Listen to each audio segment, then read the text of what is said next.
Alrighty, so as budget travelers, we usually try and rent a place for about 30 days at least, and a place with a kitchen, because one of the ways that we save money is by cooking from home. And sometimes the kitchen isn't necessarily well equipped, like this kitchen here. So we've learned that any recipes that we used to use back home have to be adapted to wherever we are. And this is one of those recipes that we have thoroughly adapted depending on where we're at. So it uses all local ingredients, and of course local, because where else we're going to get it. Okay, so for this recipe you need very few pieces of equipment. You need a cutting board. Thankfully this kitchen has one. You need a knife. Thankfully this kitchen has one. We bought another knife because that's one thing we do. This knife has sort of a serrated edge. It's difficult to sharpen it, and it's not that sharp, but it does come in handy for a couple of things. We need a bowl, and then we need our ingredients. We are going to make a pico de gallo salsa sort of thing.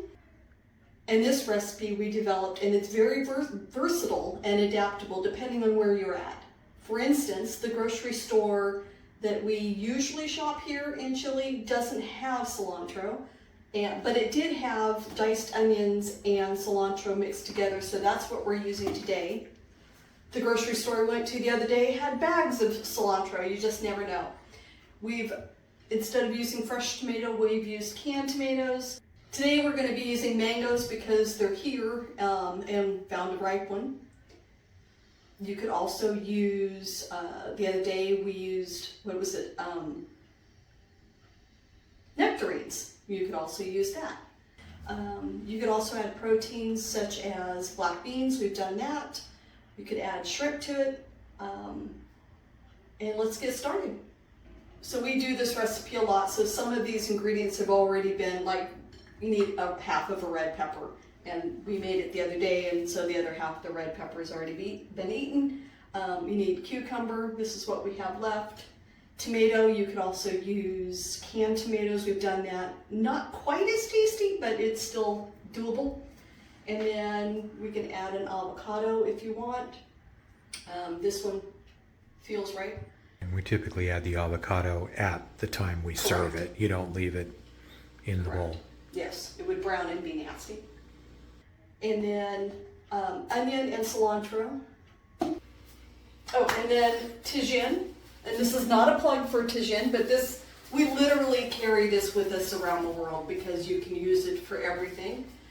We're also going to be adding a little bit, a little, like a skosh of the merquin, because we can't find jalapeno peppers here, and this is sort of a hot chili smoky flavor, and I do mean just a little, and I'll show you that. It is so good though. It is so good. Imagine paprika, really good quality paprika, and smoky wood. I mean, it's so yummy. And if the folks that are responsible for tagine are listening, we wouldn't turn down sponsorship opportunities. We'd be willing to talk. That's one of the very few food items we're willing to put in our suitcase and carry with us wherever we go, because we don't know if we can always find it. Yep. I was going to say, we've been carrying, this is actually, I think, the second bottle we've carried with us in the year and a half we've been doing this. We always carry that with us, which, by the way, when we go to Florida, we need to stock up again. Okay, shall we get started? The first thing you're going to need to do is slice your red pepper, and you want to make it fairly small little pieces, because this is, in fact, pico de gallo.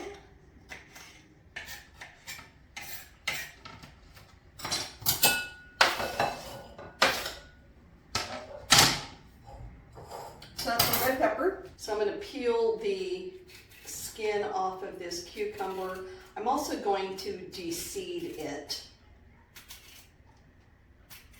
just because there's a lot of seeds in this one. If you had like an English cucumber, you wouldn't necessarily need to de-seed it.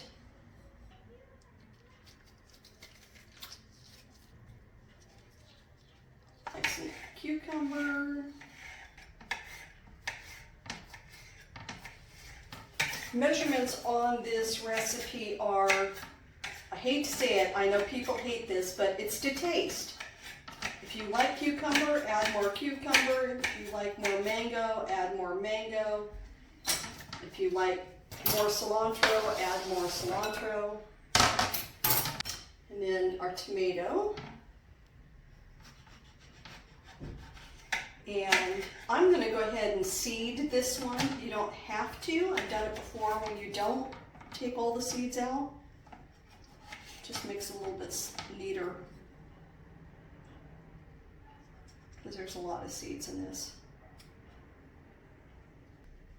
I know I'm making mom's at home very nervous by cutting with my hand.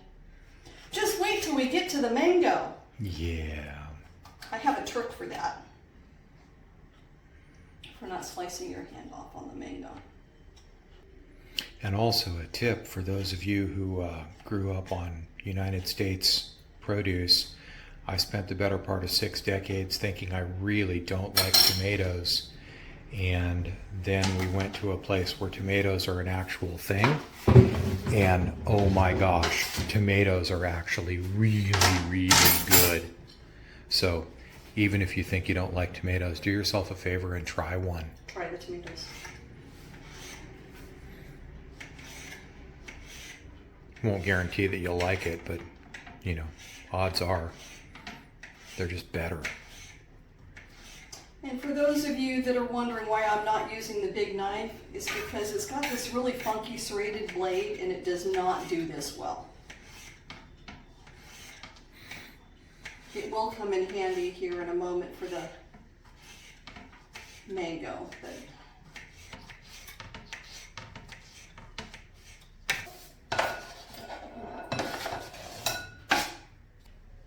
And then, because we don't have a cilantro or fresh cilantro in a bunch, the grocery store did have diced onions with cilantro, so we're using that.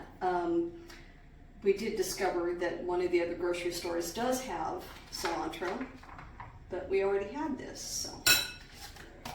And again, it's just by taste. And you get, once you start into this process, you'll figure out more of what it is you want and how much. Okay, so, a couple of things. Which mango do you think is ripe? I'm going to go with that one, but only because I cheated and saw you testing them earlier. Right. So this one, even though it's more red, this one is actually the ripe one.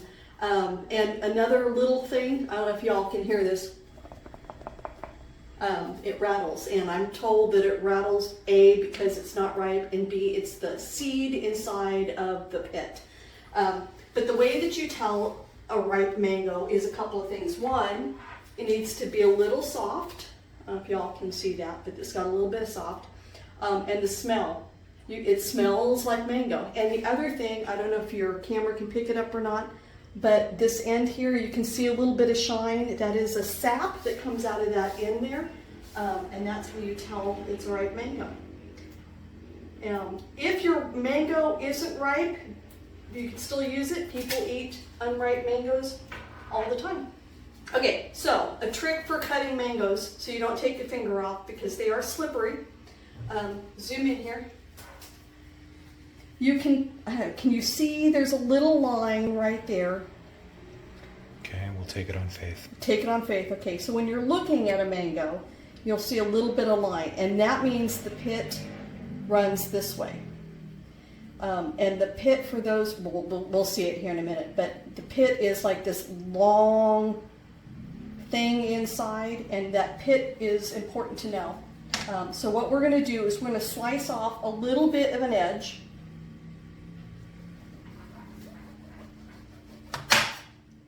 And that is so I can do that with the mango.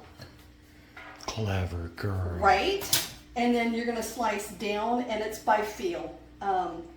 About a 1/4 inch off of that line, you're going to slice down, and you can get right down the side of it and not hit the pit. And do the same for the other side, like so. So now you got 2 big pieces,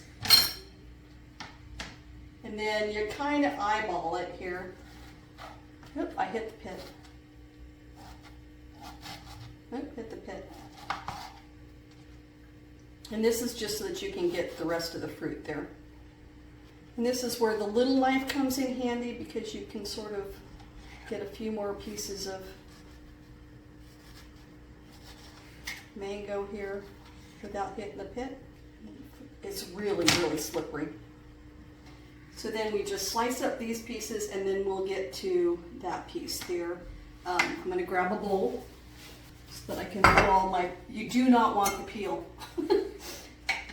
Speaking from experience, you do not want the peel. And then we're just going to cut this up into little pieces as well, taking off as much of the peel as possible.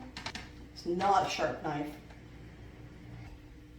It was sharp when we bought it, 2 weeks ago, but it was also $2.50 at the grocery store, so not the highest quality ever.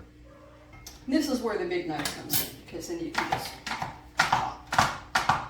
we'll get to the big pieces here in just a minute, but I need to clear my cutting board. Now, for these bigger pieces, don't freak out, people. I'm not going all the way through, okay? What I'm doing is taking the edge of the knife and feeling the bottom of the peel, and I'm just going to take and sort of score this.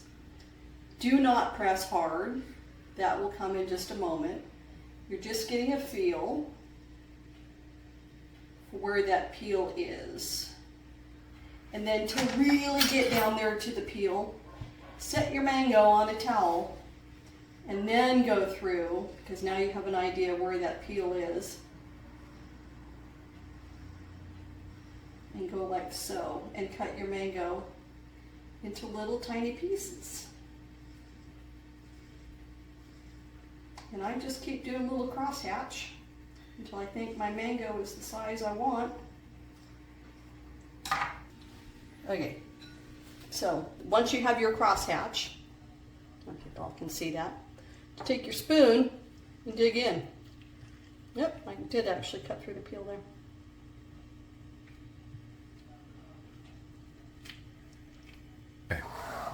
Okay, so now we have in here our tomato, our red pepper, our mango, cucumber, onion, and what we're going to do now is add a little bit of Tajin. We use this on so much stuff, tacos, whatnot.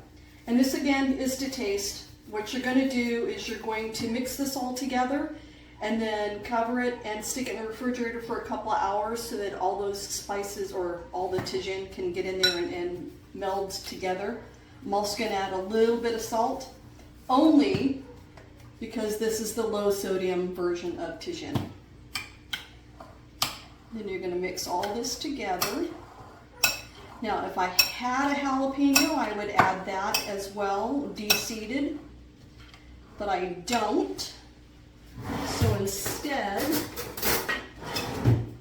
I'm going to add a little bit of merkin, which has a sort of paprika, smoky, woody, little bit of heat, not a whole lot of heat. It's made out of goat peppers, which is less on the Scoville, what do they call that? The Scoville heat scale. Scoville heat scale, less than jalapeno, but you know. And yeah, then, what did you decide? Those are like 5,000 or something? Right, they're supposed to be like between 1 and 5,000. And that's, for this, that's all I'm going to use on this. If you like this stuff, and oh, the reason I'm only using that much on it is because it does have sort of a wood smoked flavor. If you guys could smell it, it smells so amazing. But it will also overpower this if you put too much in. It's very potent smell, yes.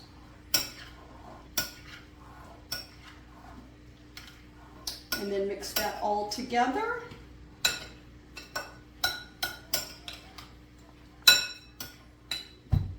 And that's it.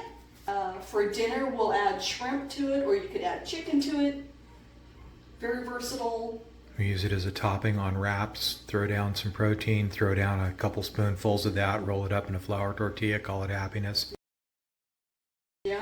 Maybe a little shredded cabbage. Yeah. My favorite way to use this is to put it in a bowl with some cooked shrimp and crushed, what do they call those? Corn chips. And just eat it like a salad. So good. Black beans is really lovely in here. But we do this, put a cover on it, stick it in the refrigerator, and then we can add more stuff to it depending on what we're having for dinner that night. Right. You could add a mango, what's this called? An Avocado. avocado. You could add an avocado to it if you want.